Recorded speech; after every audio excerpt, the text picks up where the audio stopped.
In this video, I'm going to walk you through what is needed to complete Assignment 1.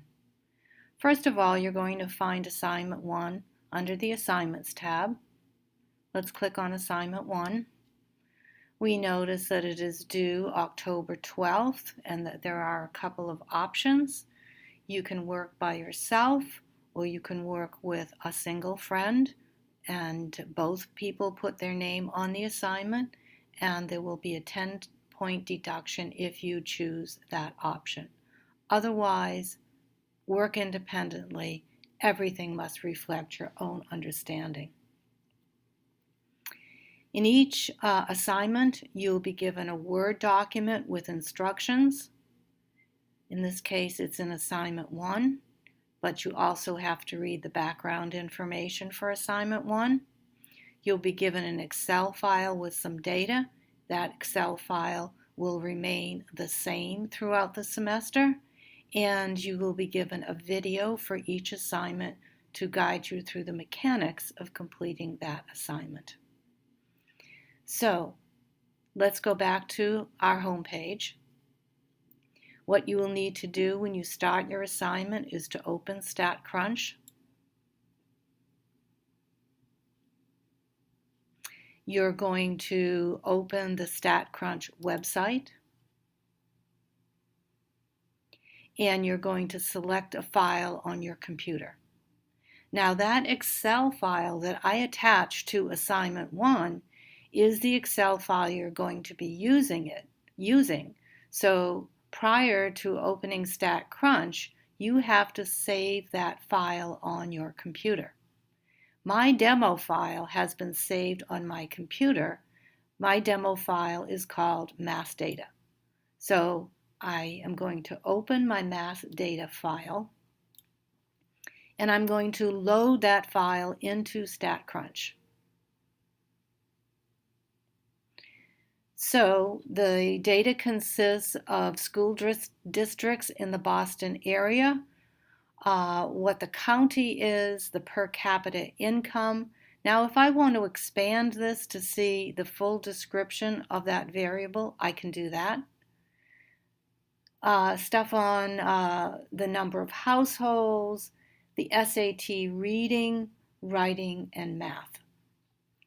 So the first thing that Assignment 1 is going to ask you to do is to create a box plot.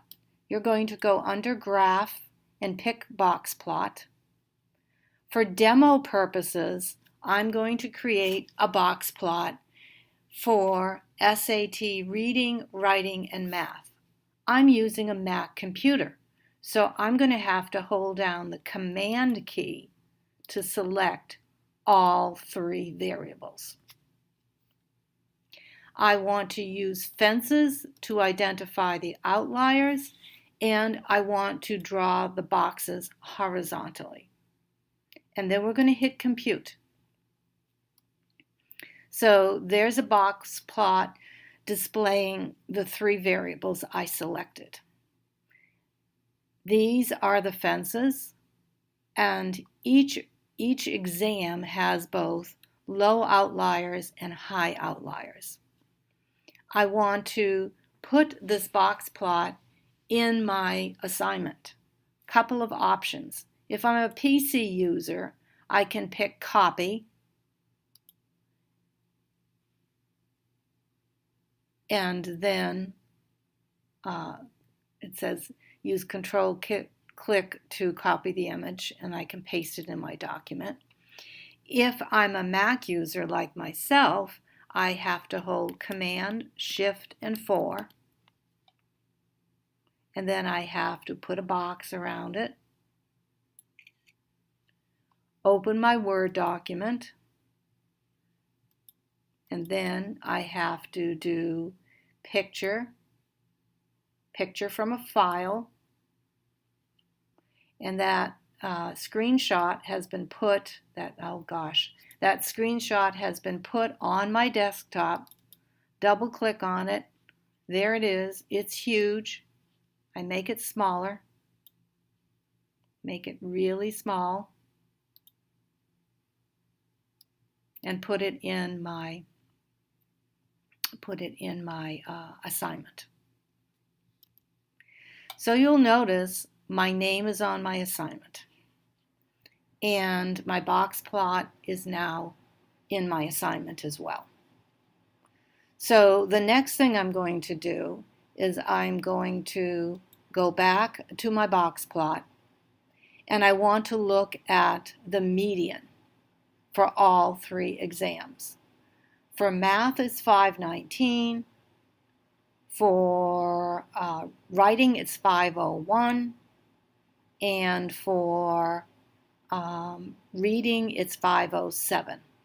So you'll be asked to comment on that. So if you were to arrange the medians from smallest to largest, they are slightly different.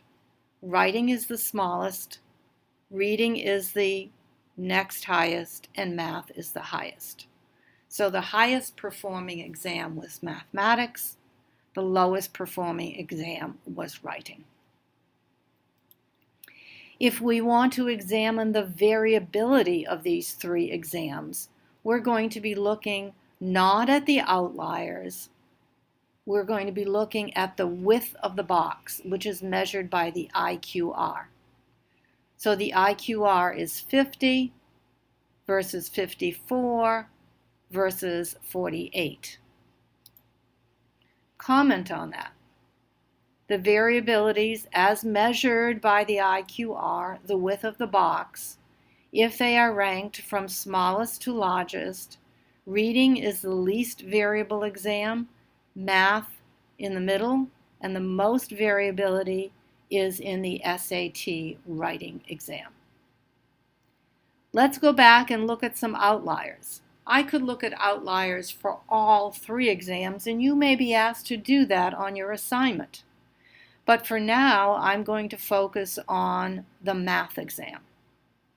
If I want to figure out which city or towns are high outliers, I'm going to click and drag with my mouse and highlight in pink these two outliers. There are two rows. One is Acton-Boxborough with an SAT math of 649. Then I can scroll down and see that the other outlier for mathematics is Lexington with an SAT math of 656.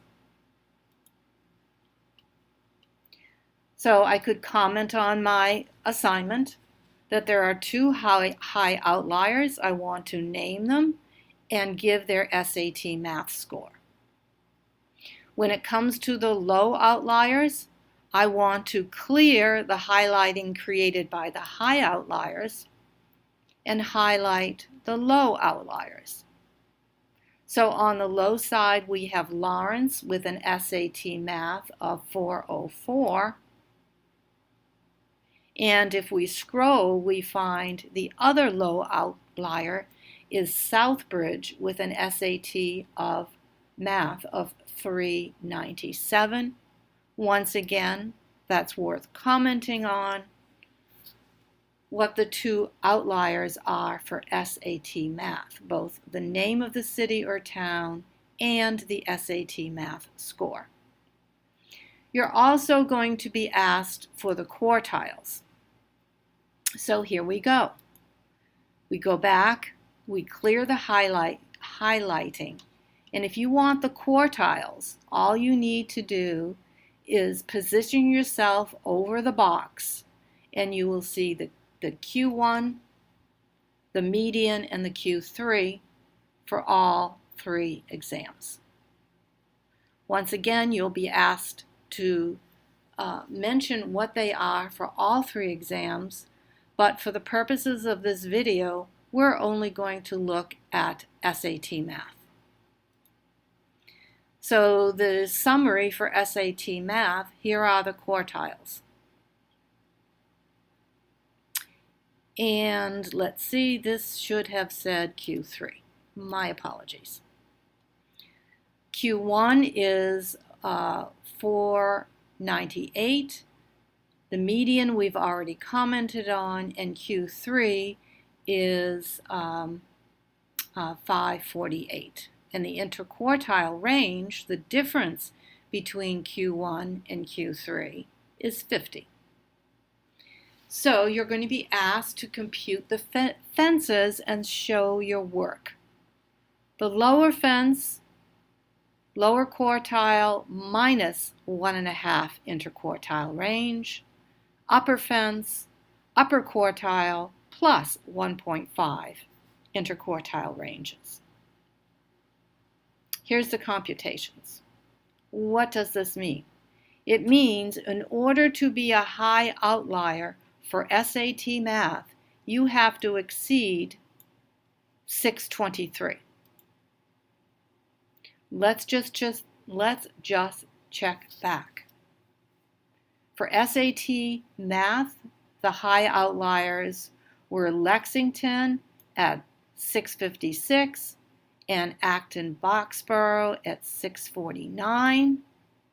And yes, indeed, they are above the upper fence. A low outlier has to be below 423. Let's check out the low outliers. They were 397 and 404.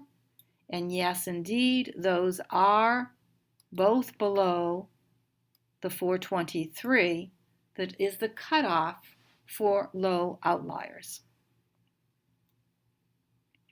The next thing we're going to do is a histogram. We're going to do a histogram for per pupil expenditures. So I'm going to get rid of my box plot. I'm going to go under graph once again and pick histogram. And the histogram is going to be for expenditure per pupil. I'd like to see the mean and median displayed on my histogram and hit compute. Well, clearly they're not quite the same. If I hover, I'm going to find that, let's try to get right on that red line. The median is $12,563, and hover once again, the mean is higher. It is $13,103. The histogram certainly looks to me to be skewed to the right, and these high outliers, these boxes off to the right, are what makes it skew to the right. So in my assignment, I'm going to copy my histogram, however you copy a graph. Command-Shift-4 for Mac users, copy-paste for PC users, and you'll be asked to quote the mean and the median, which you can do by hovering. And you'll be asked to comment that the mean is greater than the median or vice versa. And in this case, it is skewed to the right, and the skewness is due to those high outliers. Finally, if we go back to our histogram and we want to find out what cities and towns these are, I could click on that uppermost box, which consists of only one city or town. I could do some scrolling and find, where is it? It's Cambridge. And I could scroll across here and find that, I'll have to move this, that the expenditure per pupil is huge. It's $27,018. If I wanted these boxes, I could click on them and find out what cities and towns those corresponded to. And you basically do whatever the assignment asks. And then here it is in my Word document. The school systems in the top 4 boxes listed by name, and adjacent to them in that column of expenditures per pupil are the expenditures per pupil. So these are the cities and towns where the expenditure per pupil is the highest. Finally, of course, what you're going to have to do is you're going to have to do File, Save As. Well, I called mine Assignment 1 Video, but you're not going to do that. You're going to do me a favor and yourself a favor and call your assignment by your name. You're going to save it. You're going to go back to MyMathLab. You're going to go to, where is it at here? Course Tools. You are going to go to Document Sharing, and you're going to give it to me through Assignment 1. And let's see what we've got here. I would like to upload a document. Please leave this instructor only where it is. You're going to go and find your file. And gosh, I think it's in this folder. Is it here? Oh, where is my document? There it is, Martha Hunt. And then what I'm going to do is I'm going to upload that document.